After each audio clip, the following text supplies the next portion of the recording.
Bonsoir à tous. Merci de votre présence. Nous sommes très heureux de vous accueillir ce soir en présentiel dans le prolongement de notre Assemblée générale, l'Assemblée générale des alumni. Nous avons le plaisir ce soir d'accueillir le recteur de l'Université de Genève, Yves Flukiger, pour une conférence qui s'intitule « Science et communication à l'épreuve des fake news ». Tout un programme. On se réjouit beaucoup de vous entendre, monsieur le recteur. On vous applaudit.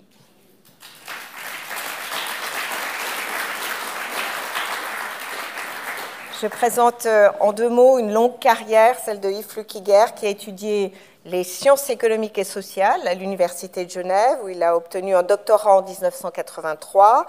Il a passé ensuite quelques années à l'étranger comme Research Associate aux universités de Harvard et Oxford.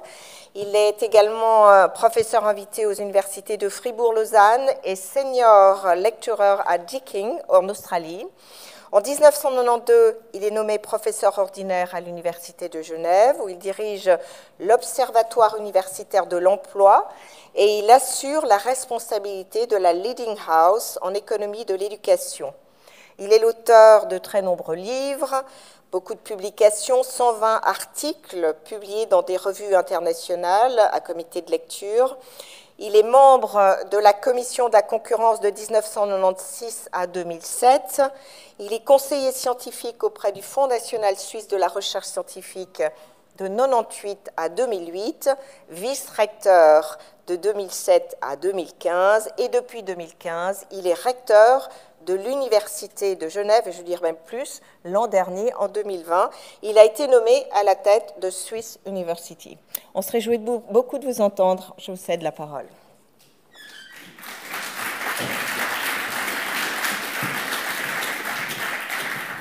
Madame la Présidente, c'est pour moi, chers collègues, chers amis de l'Association des alumni, c'est un très grand plaisir de pouvoir me retrouver devant cette salle pour donner une conférence que je n'ai plus tellement l'habitude de faire. J'ai plutôt l'habitude aujourd'hui d'ouvrir les conférences puis de me retirer ensuite.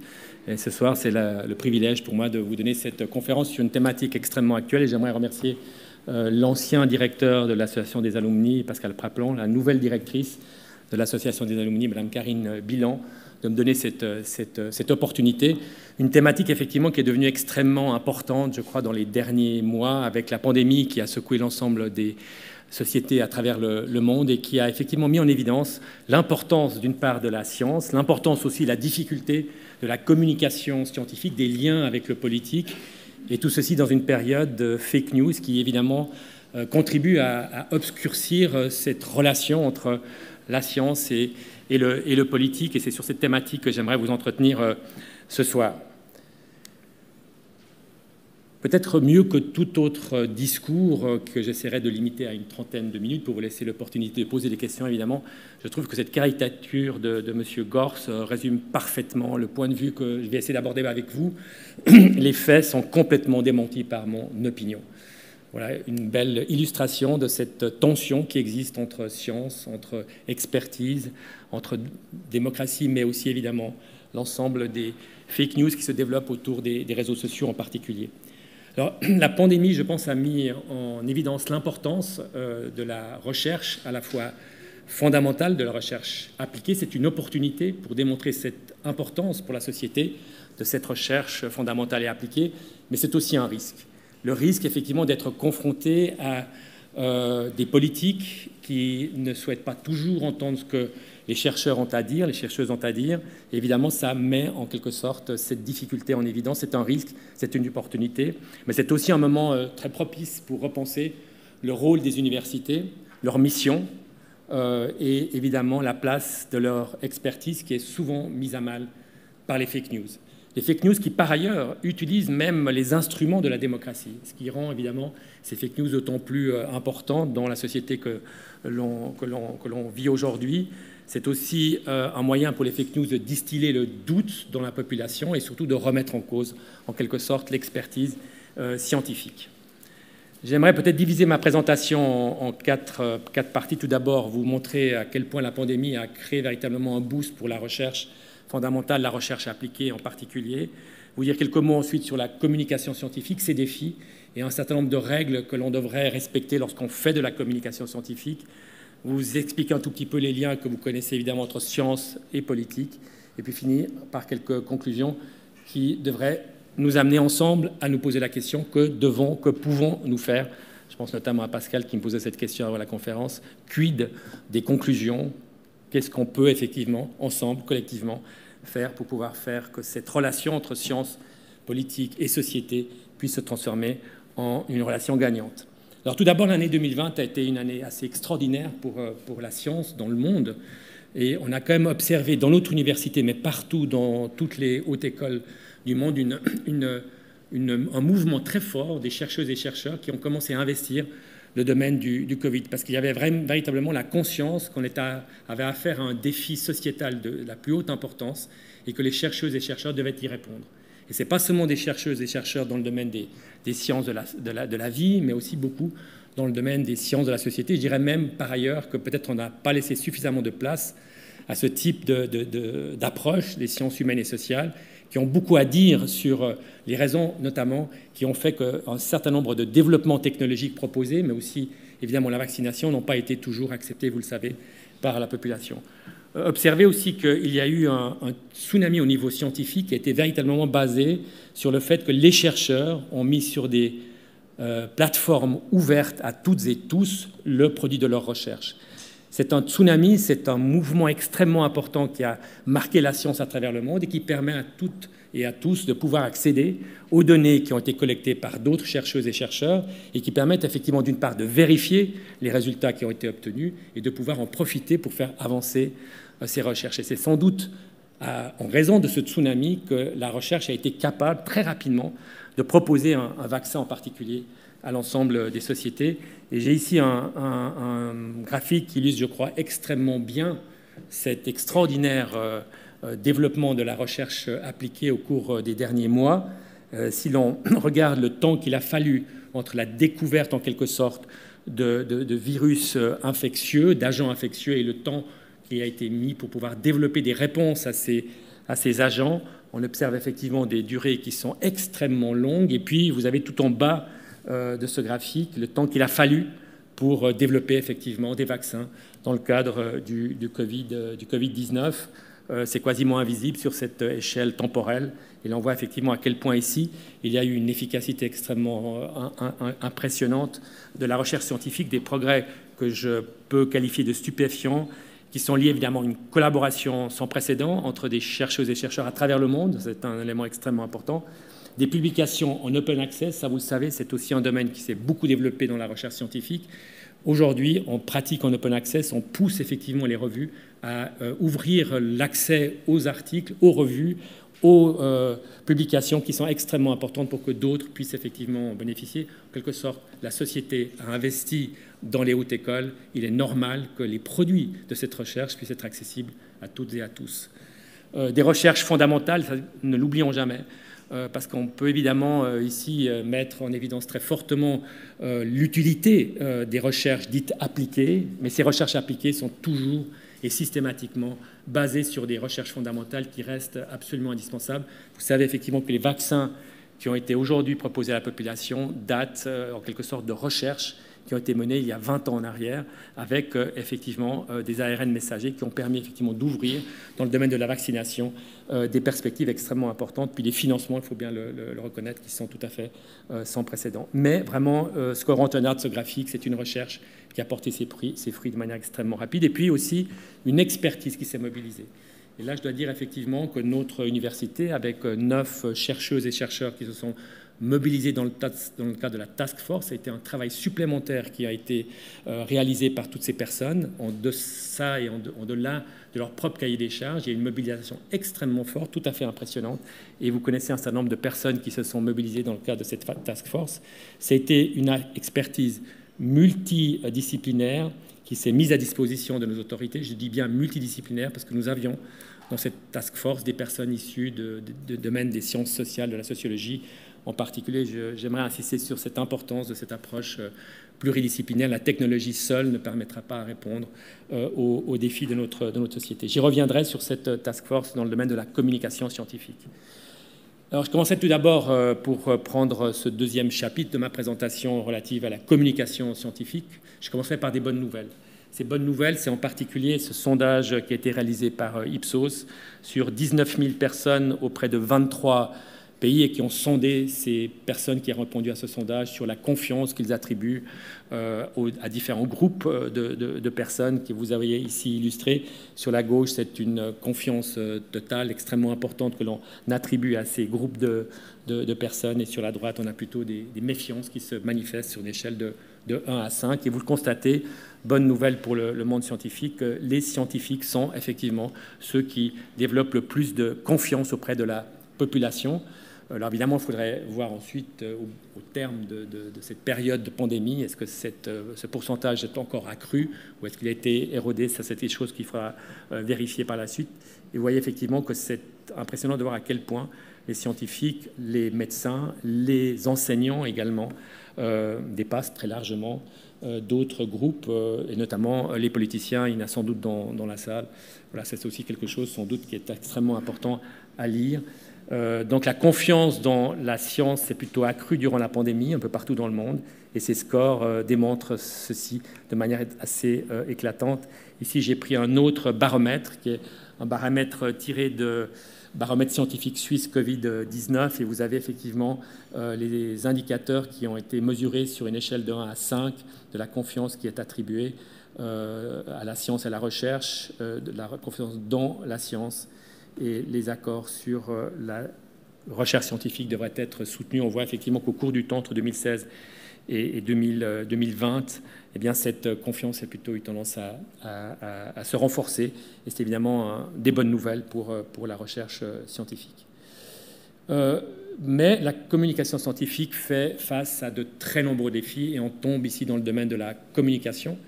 Et il faudra sans doute aussi se poser la question pourquoi il y a autant peut-être de méfiance aussi parfois de la population ou de médias par rapport à ces scientifiques. Là, j'ai pris simplement un extrait du Blick qui dit « Attention aux chercheurs épidémiologistes, ils ont tendance à diffuser des messages un peu alarmistes et il faut s'en méfier ». Ça, c'est un premier message qu'on a entendu effectivement autour des derniers mois.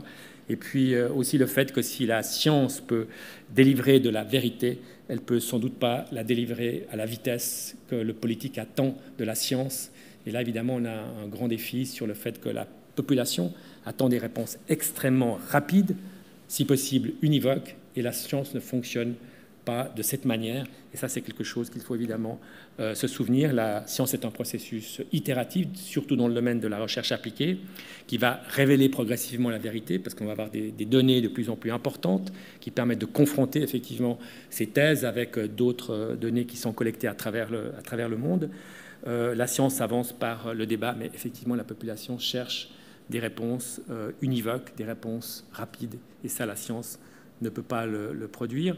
Il faut aussi reconnaître, et vous l'avez sans doute perçu à travers des prises de position de la task force, c'est qu'on a tendance à privilégier évidemment des scénarios du pire. C'est peut-être l'expression du principe de précaution qui fait qu'on essaie plutôt de mettre l'accent sur ce qui pourrait arriver de pire et non pas sur ce qui pourrait être la solution la plus favorable. Et puis, il y a aussi, évidemment, dans le domaine de la communication scientifique, ce sentiment que lorsqu'on est sur des réseaux sociaux, qu'on reçoit des likes, on en est tous un peu victimes, eh bien, on a un peu le sentiment de devenir une rockstar qui doit s'exprimer sur tout, à tous les moments, sur tous les sujets. Et vous avez sans doute en tête des exemples de scientifiques qui s'expriment parfois sur des domaines dans lesquels ils ne sont pas spécialisés. Et ça, je pense que ce sont des scientifiques qui font tort à la science parce qu'ils s'expriment sur des sujets sur lesquels ils ne devraient pas, en principe, s'exprimer. Mais ça, c'est un peu ce statut de rockstar que j'évoque ici, qui donne ce sentiment à certains scientifiques qu'on attend leur avis en tout temps, en tout moment et sur tous les sujets. Voilà, donc des scientifiques qui se trouvent aussi placés devant un tsunami d'informations qui défile sur les réseaux sociaux, une surabondance d'informations plus ou moins pertinentes, et il devient de plus en plus compliqué aussi à pouvoir vérifier la véracité, la pertinence de ces propos. Et c'est intéressant de voir effectivement que l'OMS, à travers la voix de son directeur général, a parlé effectivement d'une infodémie qui était tout aussi dangereuse la pandémie en elle-même, à un point tel que l'OMS s'est dotée aujourd'hui d'une cellule qui a pour objectif véritablement de travailler sur ces fake news, sur cette infodémie, pour pouvoir trier le vrai du faux. Et c'est un travail qui occupe manifestement une cellule relativement importante que l'OMS s'est dotée. Je pense que c'est un point évidemment extrêmement important, sans doute peut-être aussi une leçon pour les hautes écoles. Finalement, on est dans un monde, effectivement, c'est l'attention qui attire plus la vie des médias. C'est l'économie de l'attention plutôt que véritablement l'information et la recherche de la vérité. Ça, c'est aussi évidemment quelque chose dont les scientifiques peuvent être souvent victimes. Je note simplement ici un exemple, non pas pour parler de la 5G, ce n'est pas l'objectif de ma conférence, mais pour effectivement vous démontrer qu'il y a eu un certain nombre d'articles qui sont sortis sur le lien corrélation, ici indiqué comme démontré, entre la mortalité Covid et puis l'extension de la 5G à travers le monde. Et il est fait référence, alors si vous cherchez le nom de cette doctoresse Magda Havas, vous constatez effectivement que c'est quelqu'un qui a quasiment pas publié, qui n'a pas des titres effectivement qui permettent de se prévaloir d'une compétence scientifique, et puis une corrélation démontrée qui n'est évidemment pas non plus une causalité. Enfin, toute une série de choses qui permettraient effectivement de traiter de cet article, mais qui peut donner le sentiment effectivement qu'on a affaire à quelque chose qui a été prouvé par des démarches scientifiques validées sur des faits. Les faits, ici, elles ne sont pas produites par cet auteur. On n'arrive pas à obtenir les données sur lesquelles elle s'est basée pour pouvoir établir cette corrélation. Et ça, c'est aussi un point extrêmement important. Les fake news se développent parce qu'il n'y a pas souvent la capacité de pouvoir vérifier ce que des chercheurs cherchent à démontrer sans fournir les données sur lesquelles ils ont pu travailler. 5 règles en matière de communication scientifique, ça c'est des choses qui ont été établies par de nombreux chercheurs dans le domaine de la communication scientifique. C'est des choses qu'on doit garder toujours en tête. Informer plutôt que de vouloir persuader. Le rôle des scientifiques n'est pas de persuader la population du bien fondé de leur point de vue, mais véritablement d'informer, de pouvoir livrer à la population, de pouvoir livrer aux politiques des informations qui peuvent être utiles à la construction de leur politique, et non pas chercher à persuader la population qu'ils ont raison ou que d'autres ont tort. La transparence, ça c'est aussi un point extrêmement important. Il faut toujours donner les informations et les données sur lesquelles on a établi ces prescriptions, ces conseils. C'est un point de transparence qui doit aussi toujours amener les scientifiques à mettre en évidence, d'une part, les bénéfices d'une mesure, mais aussi les coûts qui sont associés à chaque mesure qui peuvent être avancées. C'est une exigence de transparence qui est évidemment importante dans toutes les démarches scientifiques qui se respectent. Présenter les incertitudes. Là, encore une fois, la population attend des chiffres exacts, précis. Mais on travaille souvent avec des écarts-types, avec des marges d'erreur. Et dans toute évaluation que l'on peut faire, on devrait toujours, évidemment, associer ces informations avec des marges d'erreur, avec des écarts-types qui permettent de voir effectivement qu'il y a une possibilité à travers ou en marge d'un résultat qui est donné, il y a effectivement une panoplie de résultats qui pourraient être observés. Établir la qualité des analyses, ça c'est aussi évidemment pouvoir représenter les méthodologies qui ont été utilisées pour pouvoir obtenir ces résultats. Et puis surtout ne pas surcommuniquer, toujours communiquer quand on a effectivement des éléments à communiquer et non pas chercher systématiquement à être présent dans les médias, et puis surtout cibler aussi les mésinformations, les désinformations qui se multiplient à travers les réseaux sociaux. Science et politique, c'est une thématique évidemment importante sur laquelle je pense notre université a fait pas mal de développement, a pris pas mal d'initiatives. Des initiatives qui me paraissent effectivement importantes pour pouvoir répondre à ce défi de la communication scientifique. Le rôle des scientifiques dans les politiques publiques, ça c'est aussi important, mais je suis certain que vous en êtes convaincus. Sciences et politique doivent travailler ensemble pour répondre aux défis de notre siècle.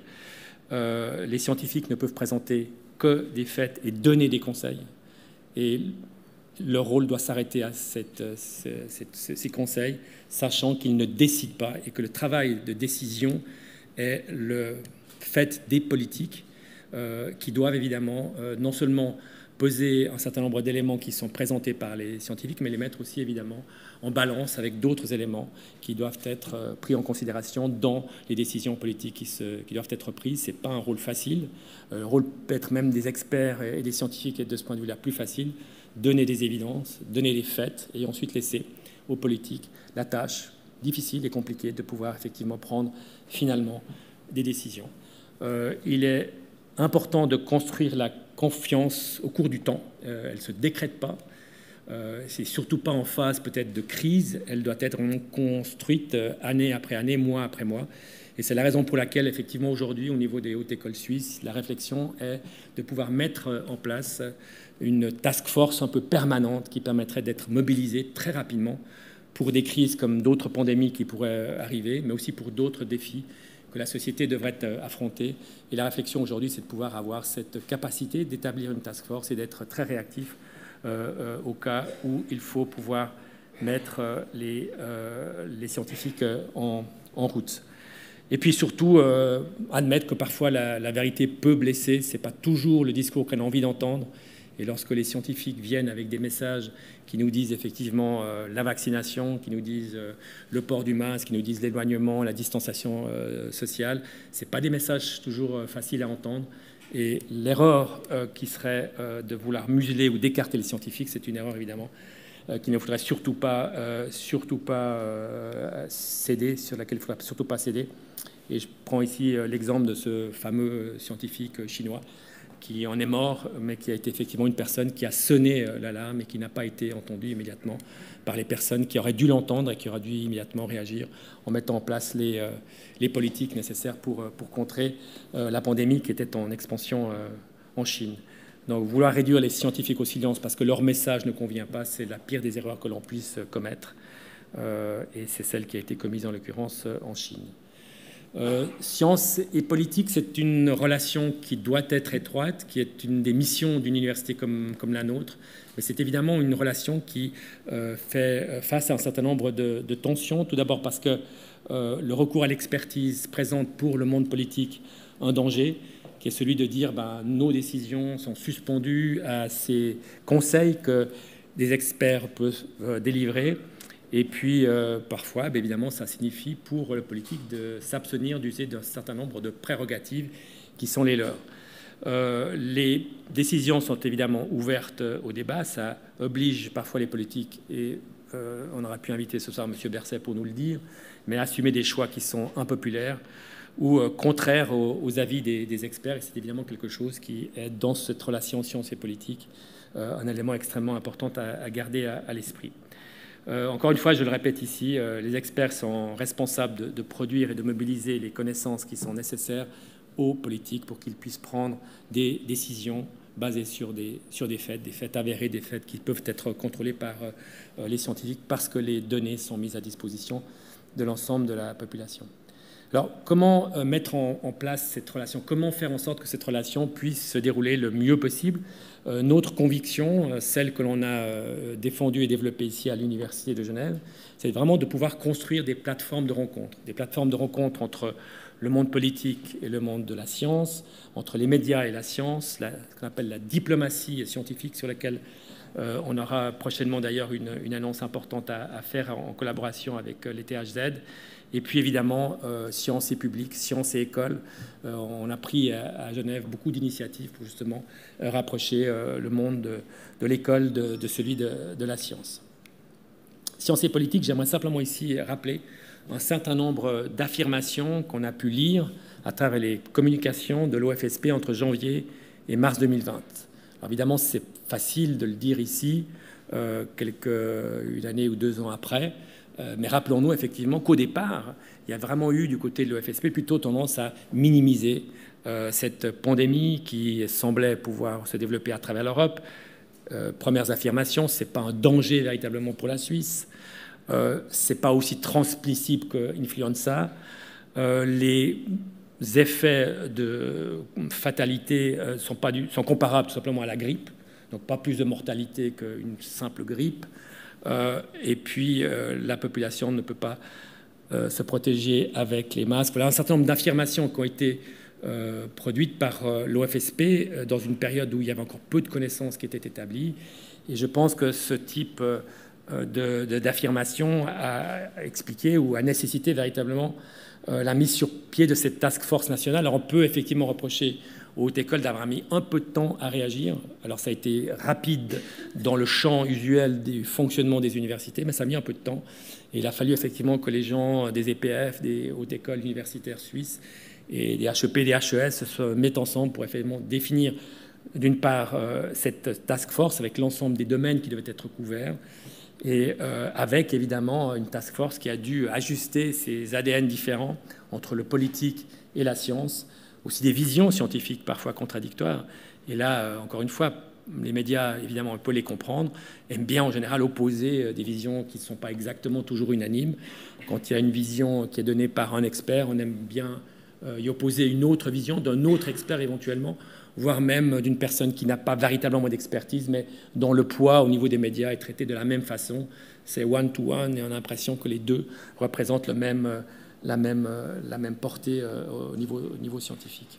Et puis évidemment, il y a le côté, l'immédiateté que la société attend, des réponses les plus rapides possibles, et puis évidemment une science qui se développe plutôt dans le long terme. Et puis aussi la question de l'indépendance et l'autonomie de la science, ça fait partie aussi des risques que l'on court avec la communication scientifique, c'est que d'une manière ou d'une autre, si on a le sentiment, ou si le politique a le sentiment que ces faits produits par la science ne correspondent pas à ce que l'on souhaiterait que la science produise pour pouvoir justifier des décisions politiques, eh bien, le risque existe. Heureusement, c'est en tout cas pas arrivé en Suisse, que le politique dise « Non, non, ce type de recherche, vous ne les faites plus, vous allez faire ce type de recherche », et c'est évidemment le risque qui peut être lié pour l'indépendance et l'autonomie de la recherche qui doit être toujours et encore préservée.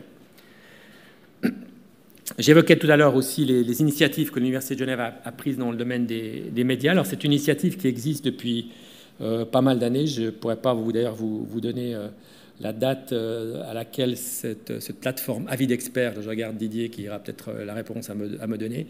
Avis d'experts, c'est une plateforme qui a été créée spontanément par des universités qu'on appelle le Triangle Azur, l'Université de Lausanne, Neuchâtel et Genève, qui s'est ouverte à l'EPFL, qui s'est ouverte à l'Université de Fribourg, qui s'est ouverte aussi au HES. Et l'idée de ces plateformes qui a été construite en étroite collaboration avec les RTS, c'était vraiment de pouvoir mettre sur cette plateforme l'ensemble des expertises qui existent dans nos hautes écoles.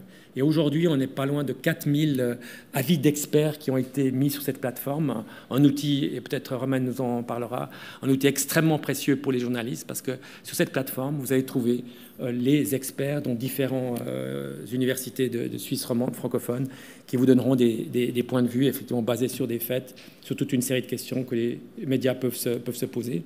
C'est une initiative aujourd'hui que l'on souhaite étendre à la Belgique, à la France, au Canada, donc le monde francophone. Et si on étendait cette plateforme à ces mondes francophones, on aurait une expertise qui serait multipliée par 5, par 6, par 7.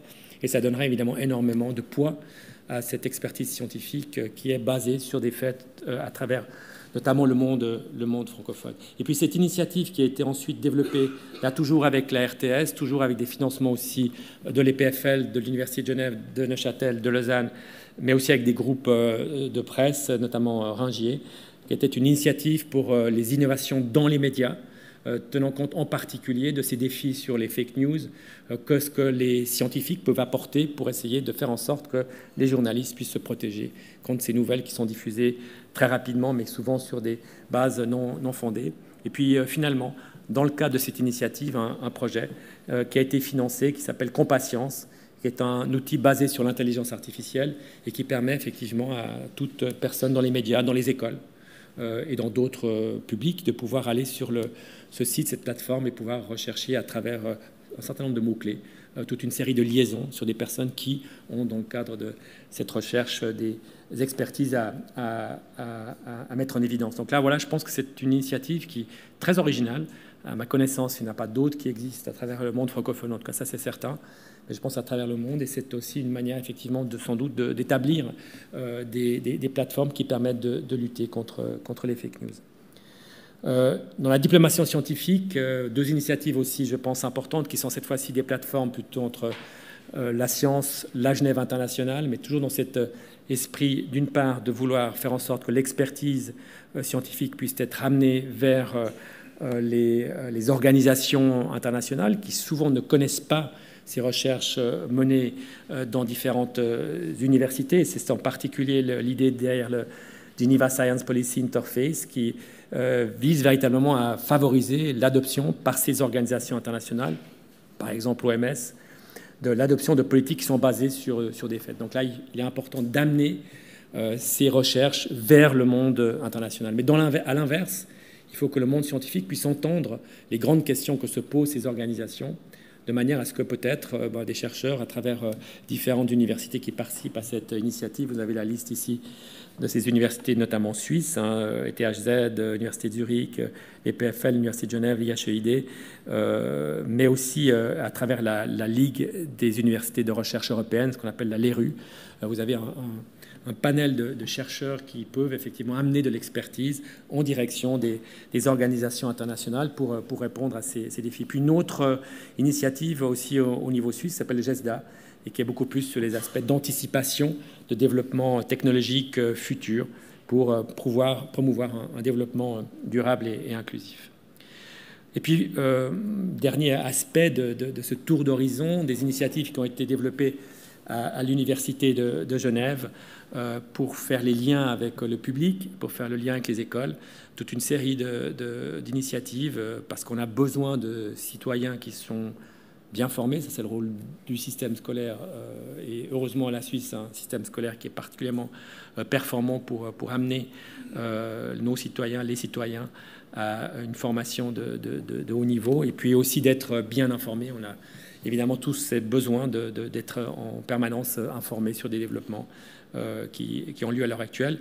Alors, à l'Université de Genève, vous le savez, on offre plein de lieux où les informations peuvent être diffusées à travers des conférences, mais j'aimerais peut-être aussi ici évoquer ce qui se trouve en bas de ce slide, les différents scopes, bioscope, chimiscope, vous avez compris, c'est donc systématiquement la chimie, la biologie, les maths, la physique, l'informatique, les sciences de la Terre qui créent des lieux d'expérimentation qui sont ouverts aux gens de 7 à 77 ans et au-delà, et qui permettent effectivement aux gens de se familiariser avec les démarches scientifiques, de comprendre comment la science fonctionne. Et ce sont des scopes qui ont eu énormément de succès avec des personnes qui viennent finalement du monde entier, de l'Europe, pour aussi pouvoir s'immiscer dans ce type d'expérience. Puis Campus Junior, qui est aussi une initiative qui a été développée par l'Université de Genève en collaboration et en financement avec des fondations pour atteindre très rapidement les jeunes qui s'intéressent à la science et de pouvoir leur offrir un journal qui est adapté à leurs âges. Conclusion. Donc voilà, j'aimerais tout d'abord donner quelques conclusions générales, j'espère qu'ils sont pu être extraites de ma présentation, puis vous dire aussi ce qu'on peut ensemble faire éventuellement pour pouvoir créer la confiance, pour pouvoir effectivement faire en sorte que les fake news puissent être contredits. Il est important effectivement qu'on puisse renforcer cette confiance, ça se fait dans la durée. C'est pas au cours de la pandémie que cette confiance va s'établir. J'espère qu'elle a pu être renforcée, mais c'est ensuite un effort qu'il faut poursuivre. Il est important que les scientifiques restent dans leur domaine, qu'ils ne cherchent pas à dépasser des domaines qui ne sont pas dans leurs compétences, et ça, malheureusement, on le voit de temps en temps, et apprendre à mieux communiquer. La communication, c'est un exercice difficile, et les journalistes qui sont dans la salle le savent mieux que quiconque, et il faut apprendre à communiquer des résultats. C'est pas toujours simple, et c'est un exercice auquel on doit être préparé. Dire aussi que la communication scientifique n'est pas une discipline de crise, parce qu'il faut véritablement le construire, cette confiance, au cours du temps, la renforcer systématiquement. Et puis des collaborations entre les universités et les médias qui me paraissent effectivement extrêmement importantes. Alors, que faire ? Que faire, c'est évidemment améliorer le dialogue entre les scientifiques et la société. C'est en particulier, encore et toujours, investir dans ces plateformes pluri-institutionnelles, pluridisciplinaires. Et ça, c'est un effort que nous avons à l'Université de Genève entrepris en collaboration avec d'autres universités de Suisse romande. Et ça, c'est quelque chose, je pense, qui porte ses fruits et que l'on doit encore renforcer. La coordination entre les acteurs académiques sur les sujets de société, c'est aussi évidemment très important. C'est un peu le rôle d'une task force.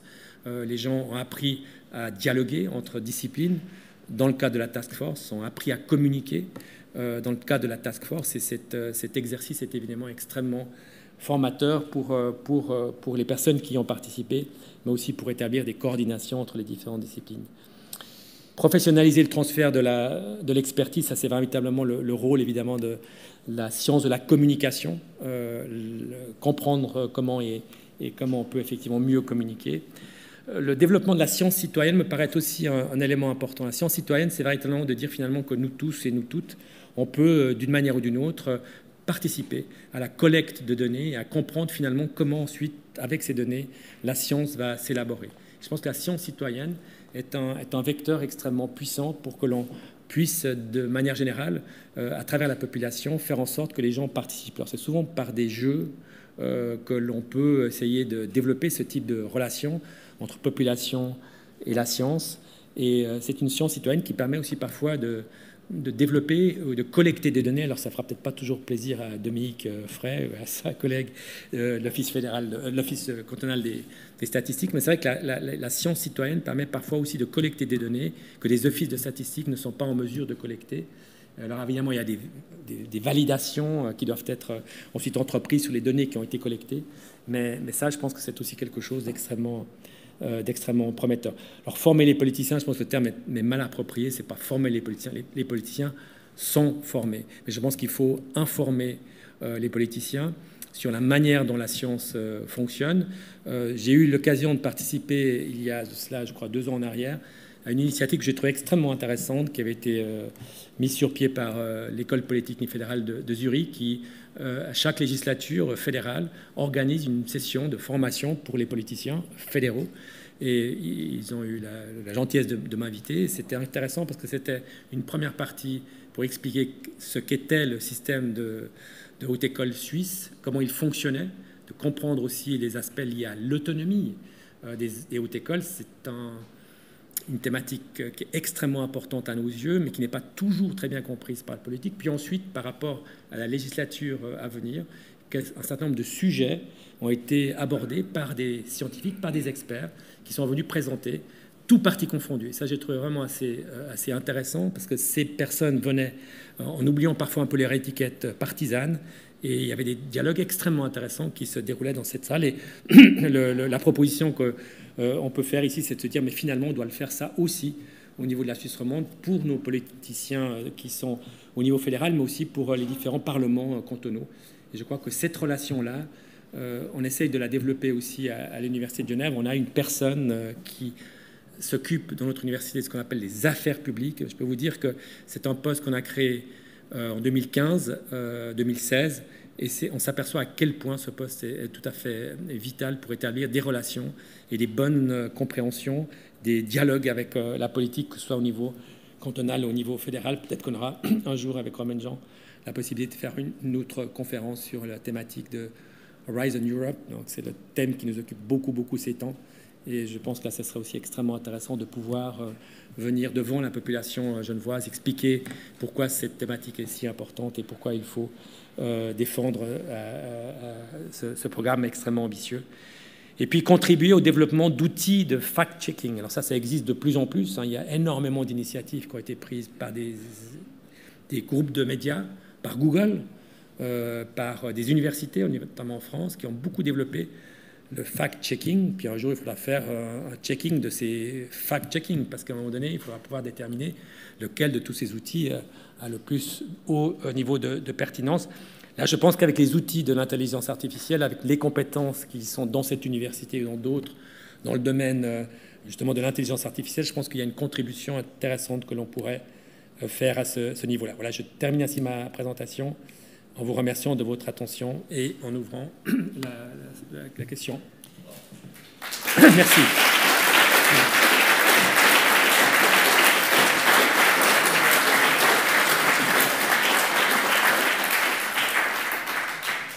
Merci beaucoup. Merci pour cette très intéressante conférence.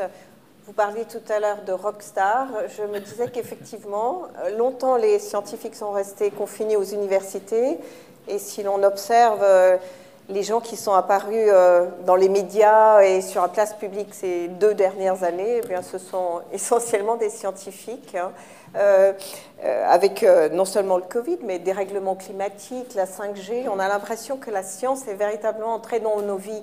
J'ai peut-être, avant de passer la parole à vous, public, vous avez sûrement des questions à poser. Il y a des micros qui vont circuler. Je vous demanderai simplement de vous présenter et de poser vos questions à Yves Flukiger. Peut-être une question un peu plus personnelle. On a l'impression, a priori, que la Suisse a géré d'une manière très démocratique cette crise du Covid, avec une task force, avec une écoute, avec des votations. Et pourtant, malgré tout, il y a le phénomène complotiste qui est assez fort chez nous. Il y a ces manifestations dont certaines ont même dégénéré. Est-ce qu'à titre personnel, comme observateur de la société suisse, vous avez été étonné? Étonné, oui, parce qu'effectivement, on a quand même une population qui, par rapport à la France notamment, hein, qui avait quand même une sorte de discipline sociétale qui paraissait peut-être plus développée qu'en France. Et on s'aperçoit aujourd'hui qu'au niveau de la vaccination, on est bien loin des résultats qui sont obtenus par la France. Puis il y a eu, c'est évidemment aussi le résultat de ce fédéralisme suisse, hein, qui est une caractéristique de notre pays, mais qui fait effectivement qu'à un moment donné, entre la prise de pouvoir, entre guillemets, de la Confédération, lorsque la situation le nécessitait, puis ensuite, au moment donné, une délégation aux différents cantons, on a eu, en termes de politique cantonale, des incohérences. Et ces incohérences se sont développées elles se sont manifestées par des mouvements de population qui n'ont pas vraiment facilité la maîtrise de cette pandémie. Donc il y a un peu ces incohérences du début ont pu expliquer une relative absence de confiance, enfin quand même, des manifestations assez étonnantes en tout cas. Oui. Voilà, je pense qu'effectivement c'était un élément qui a contribué à faire finalement. Et puis, vous savez, c'est pas simple quand on regarde un tout petit peu les différentes mesures qui ont été prises par le Conseil fédéral. De temps en temps, on a le sentiment qu'il y a des choses qui ne sont pas tout à fait cohérentes. Alors vous avez peut-être vu qu'à l'Université de Genève, on a introduit finalement le pass Covid. Dans un premier temps, c'était quelque chose personnellement que j'avais considéré comme impossible à mettre en place s'il y avait un contrôle absolu qu'on devait mettre sur l'ensemble de personnes qui rentraient dans cette université. C'est quand même une université avec pas loin de 35 000 personnes qui, jour après jour, entrent et sortent.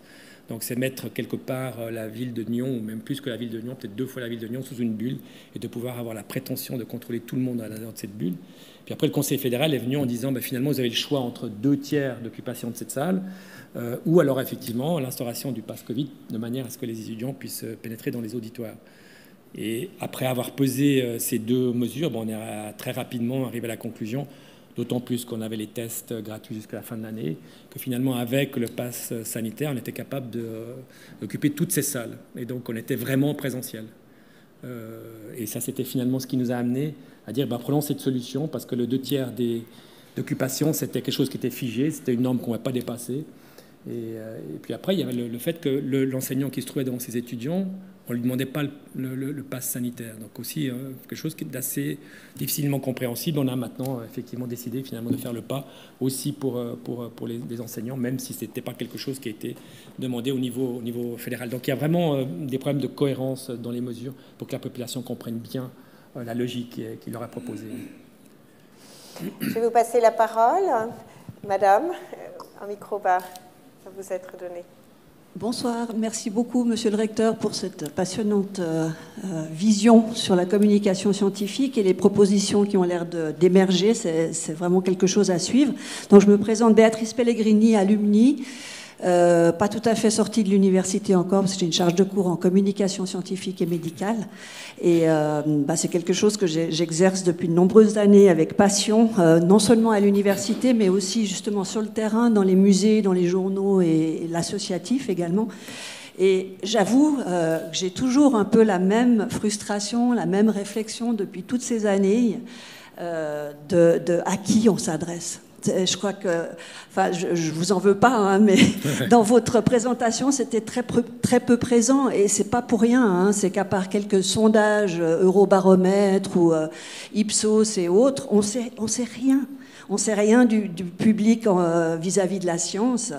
Et c'est un problème de société vraiment très très large à mon avis, qu'on doit adresser beaucoup plus sérieusement à mon avis.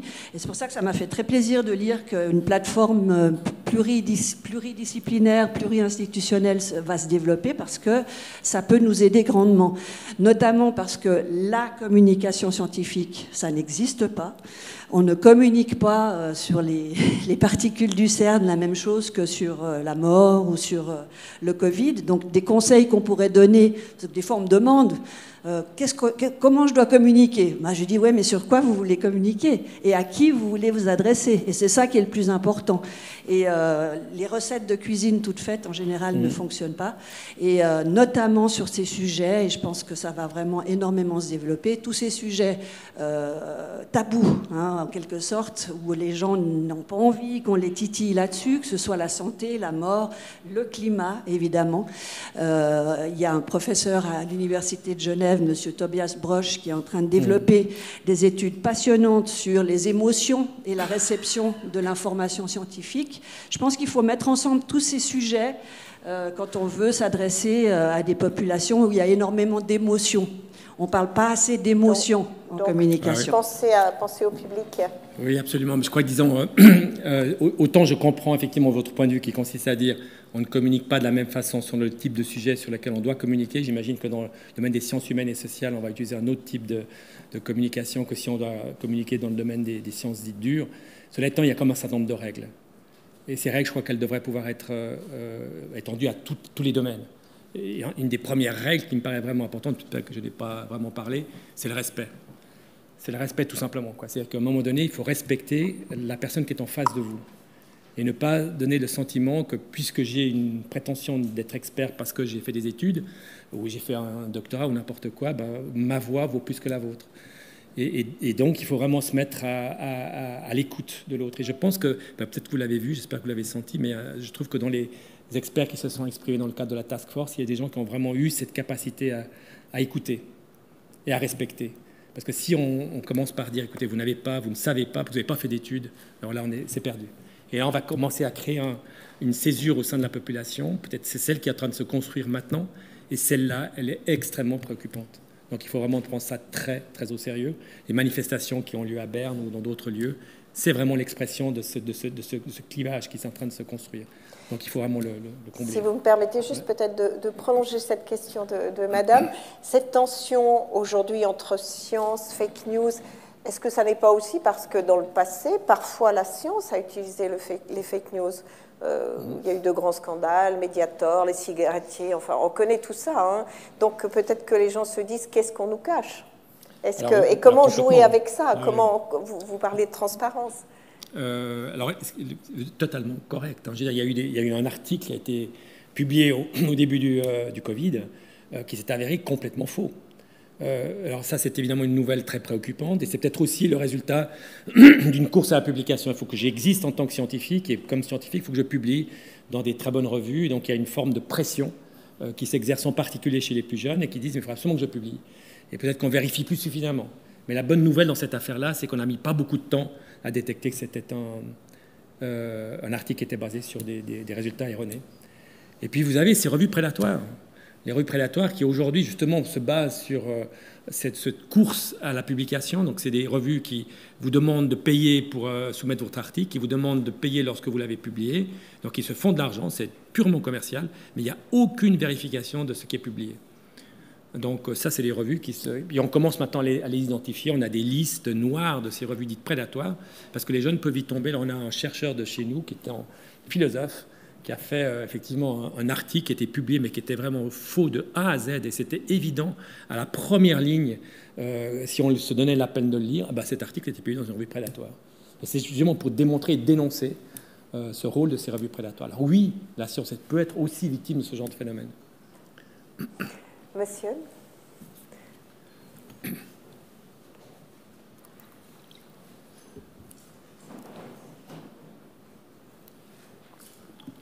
Guillaume Gros, faculté de droit.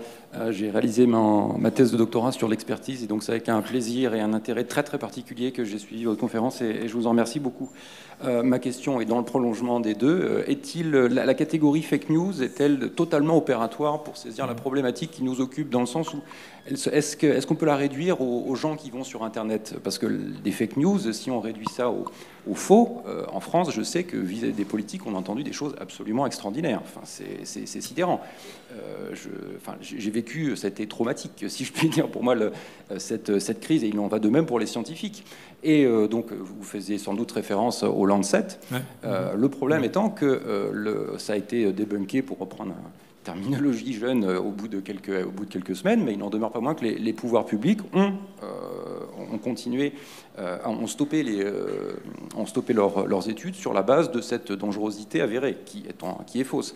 Et un dernier exemple, l'OMS récemment a fait l'objet par le biais de du chef scientifique, s'est vu attrait devant les tribunaux indiens pour une critique un peu légère de l'ivermectine.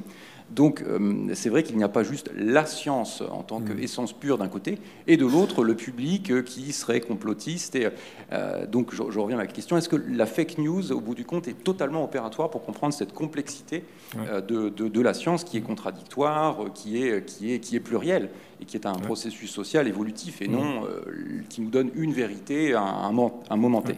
C'est ce que j'essaie d'expliquer, c'est que la science est un débat avec un processus itératif, avec des résultats qui sont produits, qui sont contredits, et c'est ça qui fait avancer la science. Alors, pour pouvoir faire ce type d'exercice, il faut absolument que les données soient disponibles pour toutes et tous. Alors, avec la recherche ouverte, l'open science, je pense que la science ouverte, c'est vraiment un élément extrêmement important qui permet justement de faire en sorte que ce que je dis, ce que je produis comme résultat, peut être vérifié en tout temps par les personnes qui vont immédiatement. Alors, il y a des exercices célèbres, et Marcello, le doyen de la faculté de GCM, les connaît. Dans le domaine des sciences économiques, on a produit beaucoup de recherches appliquées où les gens ne produisaient pas leurs données. Et quand on a commencé à demander aux gens, mais c'est sur quelles données que vous avez obtenu ces résultats, parfois ils disaient, je les ai perdus ou je les ai détruites. Mais il y avait beaucoup de personnes qui n'étaient pas capables de produire leurs données. Et donc, il y a une sorte de discipline qui est en train de se faire. Au moment où vous savez que vous devez produire les données parce que l'article que vous soumettez, la revue vous demandera ces données-là, il y a un effet disciplinatoire. Ça, c'est tout à fait évident. Puis, les fake news, alors c'est vrai que c'est une catégorie comme ça, que voilà, c'est un terme qui est rentré dans les mœurs, et puis on l'utilise peut-être un peu à tort et à raison, à mauvaise raison, mauvaise alerte. Mais je pense que ces fake news, c'est aussi toujours quelque chose. Il y a toujours un élément de vérité au départ.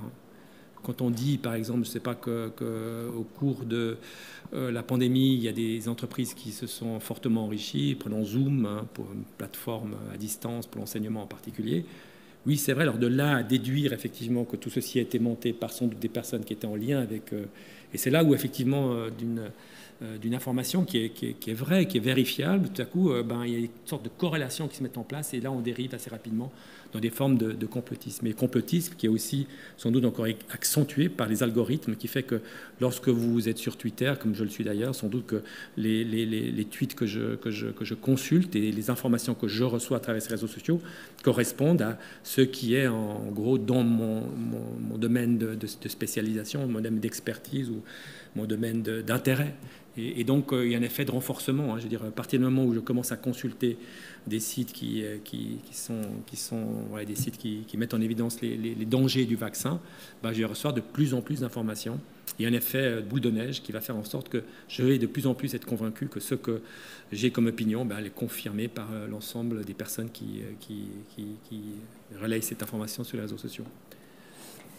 Une autre question? Oui, monsieur.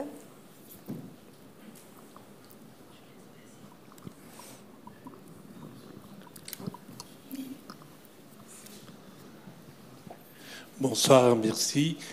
Je suis un alumni, mais je travaille dans le travail social avec des jeunes qui regardent leur avenir avec pas mal d'inquiétudes. Comment est-ce que la vulgarisation de la science peut les atteindre ou arriver jusqu'à eux par ces plateformes dont vous citez, Bioscope, etc. Ou est-ce que l'université va s'adresser à une élite et oublier un petit peu ces ces jeunes qui ne regardent pas la télévision, qui ne lisent pas les journaux, et on ne sait pas comment ils sont informés jour par jour. Alors si l'université se limitait justement à vouloir s'adresser uniquement aux gens qui ont des titres universitaires, ce serait une catastrophe. Ce n'est pas du tout l'intention des SCOP. Et je crois qu'il faut au contraire qu'on puisse se demander quels sont les vecteurs qui peuvent permettre d'attirer l'attention des jeunes publics, tous âges confondus et tout niveau de formation confondu. Et je pense que souvent c'est par le fait que je peux faire moi-même une expérience, je peux toucher des éléments en domaine de la biologie ou observer. Et je crois que c'est une manière effectivement d'attirer l'attention des plus jeunes au fonctionnement de la science. Et c'est ces vecteurs-là qu'il faut pouvoir effectivement développer, et puis aussi travailler avec des gens qui peuvent nous dire, voilà le type de vecteurs qui seraient intéressants pour pouvoir atteindre des populations qui ne sont pas des populations universitaires ou de familles d'universitaires. Et c'est en ce sens-là qu'il faut vraiment, je ne sais pas, pour reprendre une des questions qui était posée auparavant, je pense qu'il faut vraiment qu'on se préoccupe des inégalités sociales aujourd'hui qui sont a tendance à se creuser, peut-être même qu'elles vont être encore accentuées par la pandémie qu'on a traversée. Et cette césure-là, cette fissure-là au sein de la société, elle va créer justement de la méfiance par rapport à des élites qui produisent des résultats qui sont peut-être considérés comme permettant d'enrichir encore ces élites encore plus. Et là, il y a vraiment un phénomène, et c'est là évidemment pas une question de technologie, mais c'est une question de société. Et c'est des éléments qu'il faut vraiment prendre en considération, parce qu'autrement on va avoir une société à vraiment deux vitesses. Elle est peut-être déjà là, mais ce fossé va s'accentuer et on va se distancer de plus en plus de ce que devrait être effectivement le rôle que la science peut apporter à la société et toute la société. Vous évoquiez tout à l'heure ce sondage Ipsos intéressant, en montrant que les politiques et les journalistes sont parmi les professions les plus décriées et qui ont une perte de confiance, et il nous est beaucoup reproché au monde des médias d'avoir épousé dans cette crise, notamment du Covid, la théorie du Conseil fédéral, beaucoup, et d'avoir moins une sorte d'uniformité de la pensée et d'avoir pas exercé suffisamment d'esprit critique, peut-être parce qu'il y a beaucoup moins de journalistes scientifiques dans les rédactions. Ils avaient disparu, ils reviennent heureusement, mais c'est intéressant et c'est probablement en lien avec une critique sociale aussi, je pense. Je pense qu'il faut effectivement aussi donner la parole à l'ensemble des milieux qui doivent avoir une voie d'expression. Et c'est vrai que quand on fait un débat, que ce soit télévisuel ou médiatique, on va toujours mettre en principe deux personnes qui n'ont pas exactement les mêmes avis. Autrement, ça ne permet pas nécessairement d'avoir une discussion conflictuelle ou contradictoire. Et donc, du coup, vous allez mettre les deux personnes sur le même pied d'égalité. Alors, quelqu'un qui a peut-être une expertise parce qu'il a pu la développer, puis une autre personne qui a des opinions. Alors, les faits vont parler aux opinions. Et le dialogue sera difficile. Ça sera difficile. D'autres questions? Oui, monsieur. Boris Engelson, membre du club des gens qui pensent de travers. Je me demande s'il n'est pas plus facile d'identifier une fake news qu'une right news. Les gens qui disent que la Terre est plate, c'est tellement évident que c'est faux qu'eux-mêmes n'y croient pas, et quand ils prennent l'avion pour Tokyo, ils savent très bien ce que ça veut dire remettre sa montre à l'heure pour le fuseau horaire. Par contre, à l'Université Genève, il y a une faculté de théologie. Alors, c'est pas parce que je suis pas croyant au sens de l'Église protestante que je dois ironiser sur la faculté de théologie, d'autant plus qu'on va me dire, mais c'est quand même des scientifiques. Ils font plutôt de l'histoire, de la philo, et leurs bibliographies sont encore 3 fois plus longues que celles du département de botanique. Oui, mais malgré tout, ça pose un problème. Et si ça pose un problème pour la théologie, le statut scientifique, je ne dis pas qu'il n'en a aucun, il y a un problème, ça mériterait discussion, quel est le statut scientifique de la théologie. On sait bien que c'est vrai aussi de la sociologie et de la psychologie et des lettres et de presque toutes les facultés et départements d'une grande université, même les meilleurs. Et au fond, mais je ne veux pas faire trop long, ça s'applique même en partie aux sciences exactes. Mais ça aussi, c'est d'ailleurs la partie la plus intéressante de la discussion, mais on ne va pas la voir ce soir.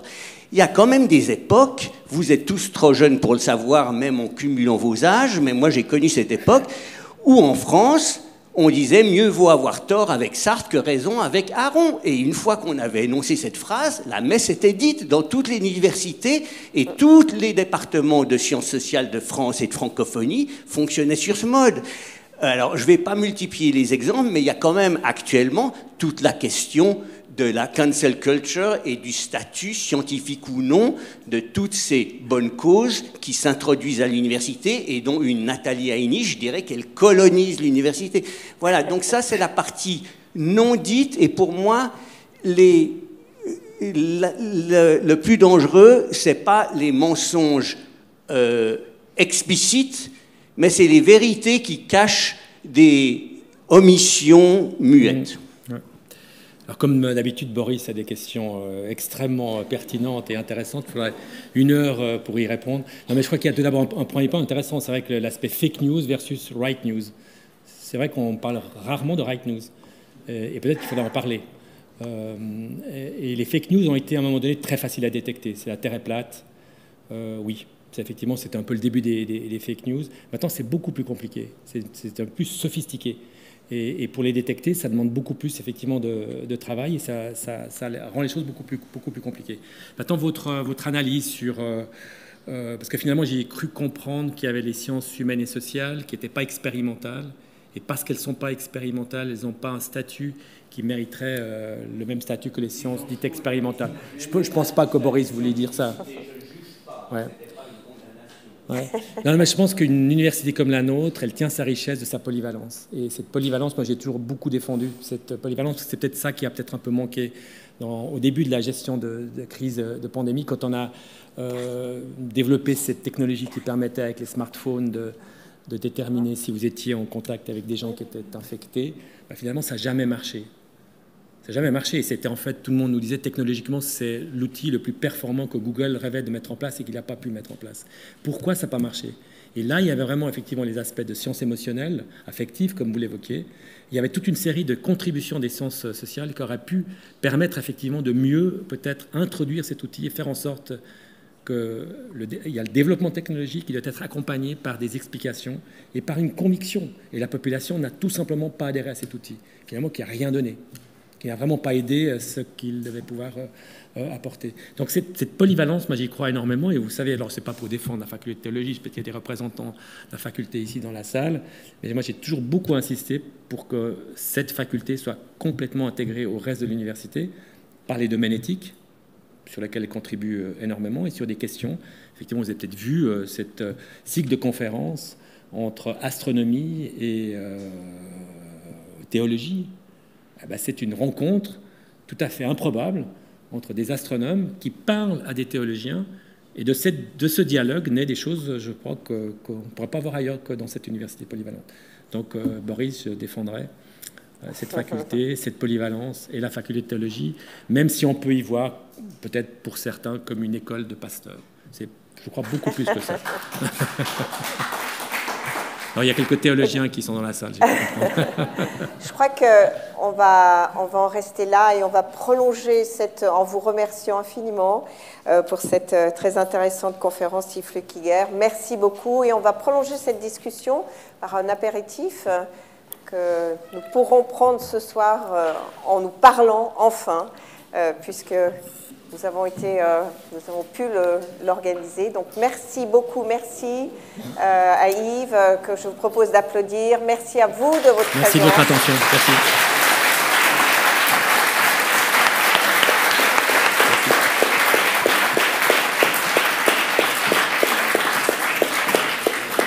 Et on se réjouit de vous retrouver pour l'apéritif.